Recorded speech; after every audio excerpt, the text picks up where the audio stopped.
తాకట్లో ఉన్న మీ బంగారాన్ని విడిపించి ఆ రోజు ఆన్లైన్ రేటుకి కొంటాం. Sharma gold company.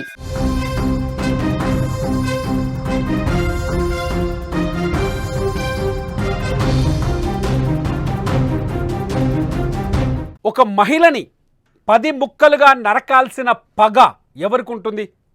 ఒక మహిళని 10 ముక్కలుగా నరికి ఆ శవాన్ని 10 ప్రాంతాల్లో పడేయాలనే ఆలోచన ఎవరికి ఉంటుంది? ఎప్పుడు ఒక మహిళని అంత దారుణంగా చంపి చిత్రవధకు గురి చేయాలనే కోరిక ఉంటుంది? అంత పగ ఎవరిది? ఇంతలా పగబట్టే మనుషులున్నారా? ఒక మహిళని ఇంత దారుణంగా ముక్కలు ముక్కలుగా నరికి 10 చోట్ల పడేసే మనుషులు, రాక్షసులు ఇంకా మన చుట్టూన్నారా? ఒక్కోసారి ఇలా ఆలోచిస్తుంటే మనకు అనిపిస్తుంది, ఇలాంటి మనుషులు ఇంకా ఈ భూమి మీద ఉన్నారా అని. కానీ ఉన్నారు. దీనికి సాక్ష్యం ఆగస్టు 7వ తేదీన కర్ణాటకలోని తుముకూరులో జరిగిన ఒక మర్డర్ అతిపెద్ద సాక్ష్యంగా కనిపిస్తుంది. ఆ హత్య గురించి ఒక్క మాట చెప్తాను. ఒక కుక్క అనుకోకుండా ఒక కుక్క తన నోట్లో ఒక చెయ్యిని పట్టుకొని పరిగెడుతూ కనిపించింది. మీరు ఆ సీన్ చూస్తున్నారు. చింపుగనహల్లి, ఇది తుముకూరు జిల్లా చింపుగనహల్లిలో ఆగస్టు 7వ తేదీన కనిపించిన కుక్క ఫోటో. అక్కడ స్థానికులు ఫోటో తీశారు. మేము ఆ మహిళ చెయ్యికి సంబంధించిన ఇమేజ్ని బ్లర్ చేశాము. ఒక మహిళ చెయ్యది, ఒక కుక్క ఆ చెయ్యిని నోట కరుచుకొని దాదాపు 1/2 కిలోమీటర్ దూరం పరిగెత్తింది. నిజంగా ఈ కుక్క గనుక ఆ మహిళ శవాన్ని, ఆ మహిళ చెయ్యిని నోట కరుచుకోకపోతే, నోట్లో పట్టుకొని బయటకు రాకపోతే ఈ హత్య కేసు ఇంకా పెద్ద మిస్టరీగా మారిపోయేదేమో. తుముకూరు జిల్లా, కర్ణాటకలోని తుముకూరు జిల్లా చింపుగనహల్లిలో వెలుగు చూసిన ఈ ఉదంతం ఒక్కసారిగా స్థానికుల్లో భయాన్ని కలిగించింది, స్థానికుల్ని బెంబేలెత్తించింది. ఎందుకంటే ఒక మహిళని ఇంత దారుణంగా చంపుతారా? గతంలో తుముకూరులో ఎప్పుడూ జరగని హత్య. ఆ నోట్లో ఉన్న చెయ్యిని చూసి స్థానికులు పోలీసులకు సమాచారం ఇచ్చారు. పోలీసులు పరిగెత్తుకుంటూ వచ్చి ఆ ఏరియాలో, ఆ ప్రాంతంలో విచారణ జరిపితే చెయ్యికి తాలూకు శవానికి సంబంధించి 10 ముక్కలు దొరికాయి. ఆ చెయ్యి ఒక మహిళదని, ఆ శవం ఆమెని చంపి 10 ముక్కలుగా చేసి ఆ ప్రాంతంలో పడేశారని పోలీసుల విచారణ తేలింది. మీరు ఒక కవర్లో చూస్తున్నారు ఆ మహిళ శవానికి సంబంధించిన ఆనవాళ్ళు, అట్లాగే ఆ మహిళ ఫోటోను కూడా బాక్స్లో చూస్తున్నారు. ఈమె పేరు లక్ష్మీదేవమ్మ. ఈమెది కూడా తుముకూరు జిల్లా బెల్లావి గ్రామం. లక్ష్మీదేవమ్మ వయసు 42 సంవత్సరాలు. ఆగస్టు 4వ తేదీన నుంచి లక్ష్మీదేవమ్మ కనిపించకుండా పోయింది. ఆమె భర్త స్థానిక పోలీస్ స్టేషన్లో ఫిర్యాదు చేశాడు. అయితే ఈమె కోసం మిస్సింగ్ కేసు నమోదు చేసిన తుముకూరు పోలీసులు విచారణ చేపట్టారు. ఆ ప్రాంతంలో పోలీసులు అందరినీ అడిగి తెలుసుకున్నారు.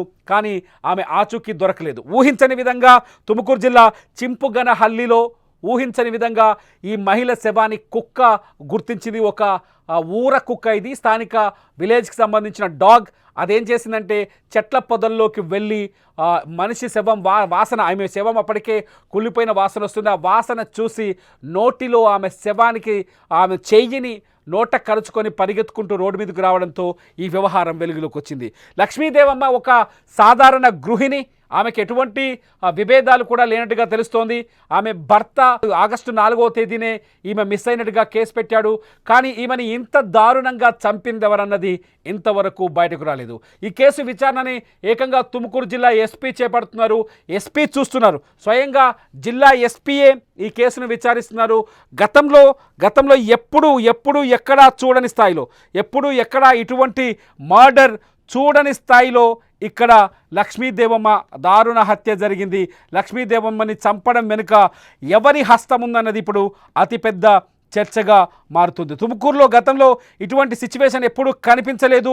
ఒక విమన్ని ఇంత చాపుడుగా నరికేసి, ఒక మహిళని ఇంత ముక్కలుగా నరికేసే పగ ఎవరికి ఉన్నదన్నది ఇప్పుడు ఎవరికి అర్థం కాని పరిస్థితి. గతంలో ఏదైతే ఇదివరకు అంటే ఢిల్లీలో జరిగిన ఒక హత్యతో పోలుస్తున్నారు. ఢిల్లీలో ఏదైతే శ్రద్ధావాకర్ని కూడా ఇదే స్థాయిలో దారుణంగా చంపేసి ముక్కలు చేసిన ఆ సంఘటన ఒకసారి గుర్తుకొచ్చింది. 27 ఏళ్ల శ్రద్ధావాకర్, ఆమెతో సహజీవనంలో ఉన్న వ్యక్తి ఆమెను చంపేసి ముక్కలన్నీ తీసుకెళ్ళి ఒక ఢిల్లీలోని ఒక ఫారెస్ట్లో అడవిలో పడేశాడు. సేమ్ సిచ్యువేషన్ ఇప్పుడు తుముకూరులోగా కూడా కనిపిస్తోంది. తుముకూరు జిల్లా చింపుగనహల్లిలో ఒక చిన్నపాట అటవీ ప్రాంతం లాంటి ఏరియాలో ఆమె శవాన్ని, లక్ష్మీదేవమ్మ శవాన్ని ముక్కలు ముక్కలుగా నరికేసి 10 చోట్ల పడేశారు. సాధారణంగా పగ ఉన్న వాళ్ళే ఈ పని చేసుంటారనిపిస్తోంది. అంతేకాదు లక్ష్మీదేవమ్మకి ఎవరితోనైనా ఇతర సంబంధాలు ఏమైనా ఉన్నాయా అనే కోణంలో కూడా పోలీసులు విచారణ జరుపుతున్నారు. తుముకూరు జిల్లాలో జరిగిన ఈ మర్డర్ ఇప్పుడు దేశవ్యాప్తంగా సంచలనాన్ని సృష్టిస్తుంది. ఈ మహిళని లక్ష్మీదేవమ్మని ఇలా చంపి పడేయాల్సిన అవసరం ఎందుకు వచ్చిందని అని పోలీసులు ఆలోచిస్తున్నారు. సాధారణంగా ఏమైనా వివాహేతర సంబంధాలు ఉన్నాయా, లేకపోతే ఆస్తుల వివాదాలు ఏమైనా ఉన్నాయా, లేకపోతే ప్రత్యేకంగా లక్ష్మీదేవమ్మని ఎవరైనా ఉద్దేశపూర్వకంగా టార్గెట్ చేసి ఈ హత్య చేశారా అన్నది తేలాల్సి ఉంది. సాధారణంగా ఇటువంటి కేసుల్లో వివాహేతర సంబంధాలే ఎక్కువగా కారణం అవుతుంటాయి. వివాహేతర సంబంధాల్లోనే ఇటువంటి హత్యలు జరుగుతుంటాయి. గతంలో కూడా అనేక హత్యలు చూసాం. అట్లాగే శ్రద్ధావాకర్ హత్యను చూసినా కూడా అదే అర్థమవుతుంది. సహజీవనం ఉన్న వ్యక్తే దారుణంగా హత్య చేసి ముక్కలు చేసి డెడ్ బాడీని నియరెస్ట్ ఢిల్లీ సమీపంలో ఉన్న ఫారెస్ట్లో పడేసిన సంఘటన మనకు ఒకసారి గుర్తుకొస్తుంది. అటువంటి మర్డర్ కేసులన్నీ చూస్తే లక్ష్మీదేవమ్మ విషయంలో కూడా ఇటువంటి మిస్టరీ ఏదైనా ఉందా అనే చర్చ మాత్రం మొదలైంది. నిజానికి ఇంత దారుణంగా ఒక మహిళని చంపాల్సిన అవసరం ఎవరికి ఉంటుందని మీరు అనుకుంటున్నారు? ఒక మహిళని కొడవలితో చంపేసి ఆమె డెడ్ బాడీని నరికేసి ఆ డెడ్ బాడీని 10 ప్రాంతాల్లో పడేయాల్సినంత అవసరం, అంత పగ, కసి ఎవరికి ఉందనుకుంటున్నారు? మీరేమనుకుంటున్నారు? లక్ష్మీదేవమ్మ మర్డర్కి సంబంధించిన సమాచారం మీ దగ్గర ఏమైనా ఉందా? మీరు తుముకూరులో తెలుగు మాట్లాడే వాళ్ళే ఎక్కువగా ఉంటారు. తుముకూరు వాసులైన ఉంటే ఈ కేసుకు సంబంధించిన నిజాల్ని ఈ వీడియో కింద, మీకు తెలిసిన నిజాల్ని ఈ వీడియో కింద కామెంట్ చేయండి. లక్ష్మీదేవమ్మని 10 ముక్కలుగా నరకాల్సిన అవసరం ఎవరికి ఉంది అనే ఈ ప్రశ్నకి మీరు మీ అభిప్రాయాన్ని ఈ వీడియో కింద టైప్ చేయండి. చూస్తూనే ఉండండి లైవ్ అప్డేట్స్ కోసం సుమన్ టీవీ డిజిటల్ లైవ్, అట్లాగే సుమన్ టీవీ లైవ్.